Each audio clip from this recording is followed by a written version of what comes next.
Recap மட்டும் பார்ப்போம். பெருங்குளம் வந்து எங்கே அமைஞ்சிருக்குன்னா மொகஞ்சதாரோவில் வந்து அமைஞ்சிருக்கு. பெருங்குளம் எந்த வடிவத்தில் இருக்குன்னா செவ்வக வடிவத்தில் வந்து இருக்கு. நீர் கசியாத கட்டுமானத்துக்கான மிகப்பெரிய மிக பழமையான சான்று எதுன்னு பார்த்தீங்கன்னா பெருங்குளம். நீர் கசியாமல் இருக்கிறதுக்கு என்ன வந்து பயன்படுத்தியிருக்காங்கன்னா இயற்கை தார் வந்து பயன்படுத்தியிருக்காங்க. பெருங்குளம் எதனால் கட்டியிருக்காங்கன்னா சுட்ட செங்கற்களால் வந்து கட்டியிருக்காங்க. தானிய களஞ்சியம் எங்கே இருக்குன்னா ஹரப்பால வந்து இருக்கு. தானிய களஞ்சியம் அடித்தளம் வந்து எதனால் கட்டப்பட்டதுன்னா செங்கற்களால் கட்டப்பட்டது.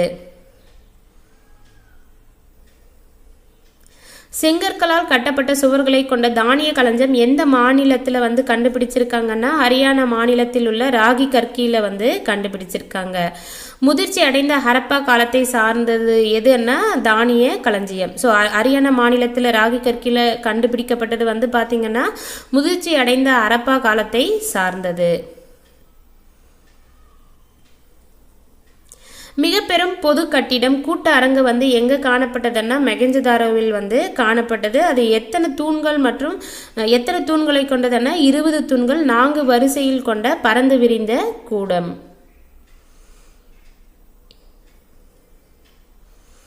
சிந்து சமவெளி மக்கள் வந்து பார்த்தீங்கன்னா நீளத்தை வந்து அளவிட வந்து என்ன பயன்படுத்தினாங்கன்னா அளவுகள் குறிக்கப்பட்ட குச்சிகளை வந்து பயன்படுத்தினாங்க. சிந்து சமவெளி மக்கள் சக்கரங்களை பற்றி அறிஞ்சிருந்தாங்க. பட் அந்த சக்கரங்கள் எப்படி இருந்ததுன்னா ஆரக்கால் இல்லாத திடமான சக்கரங்களை வந்து அவங்க பயன்படுத்தினாங்க. சிந்து சமவெளி மக்கள் வந்து யாரோட வந்து கடல் வணிகம் மேற்கொண்டிருந்திருக்காங்க அப்படின்னு பார்த்தீங்கன்னா மெசபடோமியாவோட மேற்கொண்டிருக்காங்க. அதற்கான சான்றுகள் என்னன்னு பார்த்தீங்கன்னா சிந்து சமவெளி மக்களுடைய முத்திரைகள் வந்து பார்த்தீங்கன்னா மெசபடோமியா நகரங்களான ஈராக், குவைத், சிரியா போன்ற பகுதிகளில் வந்து கண்டறிந்திருக்காங்க. எந்த அரசர் வந்து சிந்து சமவெளி பகுதியில் உள்ள மெலுக்கா என்ற இடத்திலிருந்து அணிகலன்கள் வந்து வாங்கியிருக்காரு அப்படின்னு பார்த்தீங்கன்னா சுமேரியாவின் அக்காடியா பேரரசுக்குட்பட்ட நாரம் சின் என்பவர் வந்து பார்த்தீங்கன்னா மெலுக்கா என்ற இடத்திலிருந்து அணிகலன்கள் வந்து வாங்கியிருக்காரு. இவங்க போக்குவரத்துக்கு என்ன வந்து பயன்படுத்தினாங்க சிந்து சமவெளி மக்கள்னா காளைகளை வந்து போக்குவரத்துக்கு வந்து பயன்படுத்தியிருக்காங்க. உருளை வடிவ முத்திரைகள் வந்து சிந்து சமவெளி பகுதிகளில் வந்து கண்டுபிடிச்சிருக்காங்க. இதே போல உருளை வடிவ முத்திரைகள் வேற எங்க கண்டுபிடிச்சிருக்காங்கன்னா பாரசீக வளைகுடா மற்றும் மெசபடோமியாவில் வந்து கண்டறிந்திருக்காங்க. அடுத்து வந்து பார்த்தீங்கன்னா கப்பல் கட்டும் தளம் லோத்தல். ஸோ லோத்தல் எங்கே இருக்குன்னா குஜராத் மாநிலத்தில் வந்து இருக்குது. இது ரொம்ப முக்கியம். இது நிறைய வாட்டி கேட்டிருக்காங்க. கப்பல் கட்டும் தளம் எந்த மாநிலத்தில் அமைந்துள்ளது, இல்லை கீழே உள்ளவற்றில் எந்த இடம் அப்படிலாம் கேட்டிருக்காங்க. ஸோ லோத்தலும் தெரிஞ்சுக்கோங்க. லோத்தல் எங்கே இருக்குன்னா குஜராத் மாநிலத்தில் வந்து இருக்குது அந்த லோத்தல் என்ற பகுதி. ஸோ இங்கே வந்து பார்த்தீங்கன்னா தற்கால குஜராத்தில் உள்ள லோத்தல் கப்பல் கட்டும் மற்றும் செப்பனிடம் தளம் ஒன்று கண்டுபிடிக்கப்பட்டுள்ளது. இது அவர்கள் மேற்கொண்ட கடல் வணிகத்தை உறுதிப்படுத்துகிறது. ஸோ நம்மளுக்கு லோக்கலில் வந்து கப்பல் கட்டும் தளம் இருந்தால் என்ன பண்ணலாம், நம்ம நல்லா குதிச்சு விளையாடலாம். ஏன் குதிச்சு விளையாடலாம்னா கண்டிப்பாக நம்ம ஊரில் வந்து ஒரு கப்பல் கட்டும் தளம் இருந்தால் லோக்கலில் நம்ம இருக்கிற இடத்துல லோக்கலில் இருந்ததுன்னா அதனால வந்து நம்மளுடைய பொருளாதாரத்தை பெருக்கிக்கலாம் இல்லையா. ஸோ அதனால் குதிச்சு ஜாலியாக இருக்கலாம் குஜராத். ஸோ குதிச்சுன்றது குஜராத், லோக்கலில் கப்பல் கட்டுத்தளம் இருந்தான்றது லோக்கல் லோத்தல் அப்படின்ற மாதிரி ஞாபகம் வச்சுக்கோங்க. ஸோ இது வரைக்கும் ஒரு வாட்டி ரீகேப் மட்டும் பார்ப்போம்.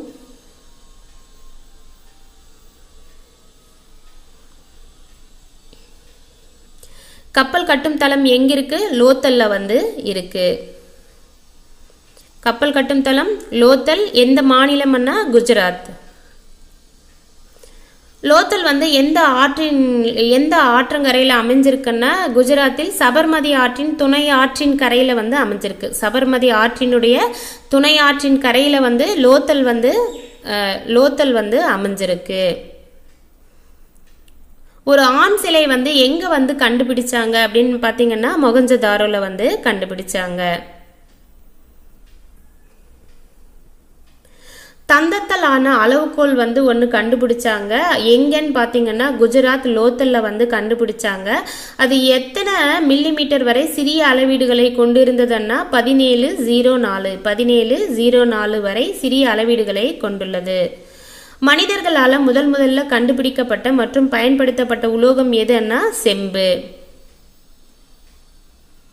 வெண்கலத்தால் ஆன சிறிய பெண் சிலை நடனமாது என்ற சிலை வந்து எங்க வந்து கண்டுபிடிச்சாங்கன்னா மொகஞ்சதாரோவில் வந்து கண்டுபிடிச்சாங்க. சர்ஜான் மார்சல் என்பவர் யாருன்னா இந்திய தொல்லியல் துறையினுடைய இயக்குனர். கேவிடி வளாகம்னா கொர்க்கை வஞ்சி தொண்டி வளாகம். கொர்க்கை பூம்புகார் போன்ற சங்ககால நகரங்கள் மற்றும் துறைமுகங்களின் பெயர்களுடன் உள்ள இடங்கள் வந்து எங்க இருக்குன்னு சொல்றாங்க. ஆப்கானிஸ்தான் பாகிஸ்தான்லாம் இருக்குன்றத குறிப்பிடுறாங்க. ஆப்கானிஸ்தான்ல வந்து பாத்தீங்கன்னா காவிரி பொருணை ஆறை வந்து எப்படி சொல்றாங்கன்னா காவிரி பொருன்ஸ் அப்படின்னுட்டும், பாகிஸ்தான்ல வந்து இந்த ஆறுகளை வந்து காவிரி வாலா பொருணை ஆகிய பெயர்களில் வந்து குறிப்பிடுறாங்க. ஸோ இது வரைக்கும் ஒரு வாட்டி ரீகேப் பார்ப்போம். இந்த பேஜ் மட்டும். சிந்து சமவெளி மக்கள் என்ன ஆடைகளை அணிஞ்சாங்கன்னா பருத்தி மற்றும் கம்பளி ஆடைகளை வந்து அணிஞ்சாங்க. சுழலச்சுகள் அங்கே கண்டுபிடிச்சதால அவங்க வந்து நூற்கவும் இந்த துணிகள் எல்லாம் நூற்பாங்க இல்லையா, அந்த நூற்கிற வேலையையும் வந்து தெரிஞ்சிருக்காங்க அப்படின்னு சொல்றாங்க. அவங்க கிட்ட படை இருந்ததற்கான எந்த ஆதாரமும் இல்லை. சில ஆயுதங்கள் மட்டும்தான் வந்து அங்கே கண்டுபிடிச்சிருக்காங்க. அணிகலன்கள் வந்து ஆண் பெண் 2 பேருமே வந்து அணிஞ்சிருக்காங்க. சிந்து சமவெளி மக்கள் எந்த உலோகத்தை பற்றி தெரியல அவங்களுக்குன்னா இரும்பு என்ற உலோகத்தை பற்றி தெரியல. எந்த விலங்கை பற்றி அவங்களுக்கு தெரியாதுன்னா குதிரை என்ற விலங்கை பற்றி தெரியாது. சிந்து சமவெளி மக்கள் ஆபரணம் செய்ய என்ன மணிக்கற்களை வந்து பயன்படுத்தினாங்கன்னா சிவப்பு நிற மணிக்கற்கள், கார்னிலியன் என்ற மணிக்கற்களை வந்து பயன்படுத்தினாங்க. மட்டும் ஒரு வாட்டி ரீகேப் பார்ப்போம்.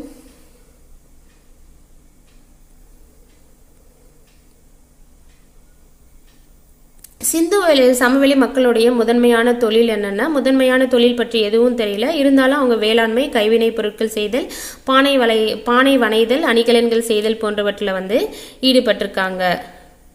கால்நடை வளர்ப்பும் அவர்களது தொழிலாக இருந்திருக்கு. சக்கரத்தின் பயனை வந்து சிந்து சமவெளி மக்கள் அறிந்திருக்காங்க. மட்பாண்டங்களை வந்து எப்படி உருவாக்கியிருக்காங்க அவங்கன்னு பார்த்தீங்கன்னா சக்கரங்கள் கொண்டு உருவாக்கி தீயில வந்து சுட்டிருக்காங்க.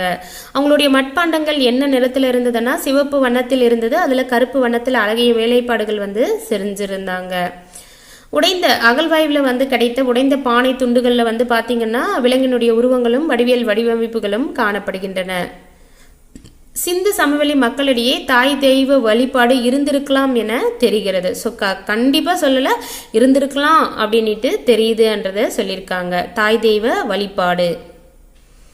அடுத்து வந்து ஸோ இது வரைக்கும் ஒரு வாட்டி ரீகேப் மட்டும் பார்ப்போம்.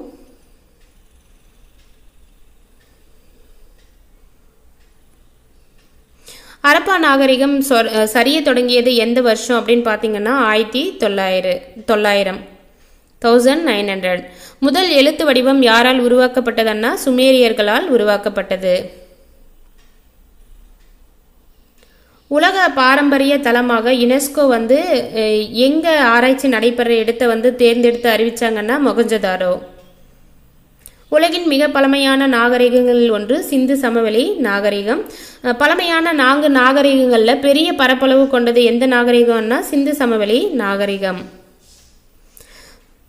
கதிரியக்க கார்பன் வயது கணிப்பு முறை. ஸோ தொல்லியல் ஆய்வாளர்கள் வந்து பழைய பொருட்கள் எடுக்கும்போது எதன் மூலயமா வந்து அதனுடைய வயதை வந்து கணிப்பாங்கன்னு பார்த்தீங்கன்னா கதிரியக்க கார்பன் முறை அல்லது கார்பன் 14 C14 அல்லது கார்பனின் கதிரியக்க ஐசோடோப் அப்படின்னு சொல்லுவாங்க. இதன் மூலயமா ஒரு பொருளினுடைய வயதை வந்து கணிப்பாங்க. நாகரிகங்கள் வளர எது வந்து முக்கிய பங்கு வகித்தனன்னா ஆற்றங்கரைகள். ஒரு நகர நாகரிகம் எதுன்னா ஹரப்பா நாகரிகம். ஸோ ஹரப்பா நாகரிகம் வந்து எப்படி அழைக்கிறாங்க, ஒரு நகர நாகரிகம். பெருங்குளம் வந்து எங்க காணப்பட்டதுன்னா மொகஞ்சதாரோவில் காணப்பட்டது. உலகில் முதலில் கட்டப்பட்ட பொதுக்குளம் எதுன்னா மொகஞ்சதாரோவில் காணப்படும் பெருங்குளம் தான் வந்து உலகத்திலேயே முதல்ல கட்டப்பட்ட ஒரு பொதுக்குளம். சிந்து சமவெளி நாகரிகத்தின் பரப்பளவு மேற்கில் வந்து பார்த்தீங்கன்னா பலுசிஸ்தான் மக்ரான் கடற்கரை வரை, கிழக்கில் வந்து காகர் ஹாக்ரா நதி பள்ளத்தாக்கு வரை, வடகிழக்கில் ஆப்கானிஸ்தான் வரை, தெற்கில் வந்து மகாராஷ்டிரா வரை. கிசா பிரமிடு யார் கட்டினாங்கன்னா குஃபு மன்னன் வந்து கட்டினாங்க. ஹுர் ஜிகுராட் யாரால் கட்டப்பட்டதுன்னா ஹுர் நம்மு என்ற அரசனால் கட்டப்பட்டது. அது யாருக்காக கட்டப்பட்டதுன்னா சின் என்ற சந்திர கடவுளுக்காக கட்டப்பட்டது. ஹபு சிம்மல் வந்து யார் கட்டினாங்கன்னா 2ஆம் ராம்சஸ், எகிப்து அரசன் 2ஆம் ராம்சஸ் வந்து கட்டினாங்க. அவ்வளோதாங்க. இதோட வந்து சிந்து சமவெளி நாகரிகம் வந்து முடியுது. தேங்க்யூ.